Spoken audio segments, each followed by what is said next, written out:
இப்ப எதுக்கு ஜெயிக்கிறது பத்தி யோசிக்கிற? எப்படி ஆரம்பிக்கிறதுன்னு யோசி. நாளை என்றும் நம் கையில் இல்லை, நாம் யாரும் தேவன் கை பொம்மைகளே. முதல்ல ஏறிற கல்ல விட ரெண்டாவதா ஏறிற கல்லு தான் தூரமா போய் விடும் என்றால் கூட போராடு நண்பா. ஏன்னா முதல் கல்லுக்கு இலக்கு கிடையாது, ஆனா ரெண்டாவது கல்லுக்கு முதல் கல்ல தாண்டறதா இலக்கு. என்றைக்கும் தோற்காது உண்மைகளே.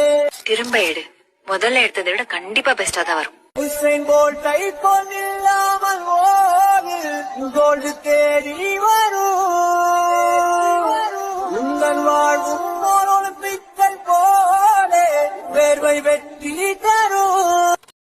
கஷ்டங்கிறது உன் கடைக்கு வர்ற கஸ்டமருடைய தலைமுடி மாதிரி. சில பேருக்கு நிறைய இருக்கும், சில பேருக்கு கம்மியா இருக்கும். ஆனா இல்லாம மட்டும் இருக்கவே இருக்காதுடா. மொட்டையடிச்சிட்டா புதுசா வரப்போகுதுன்னு அர்த்தம்டா.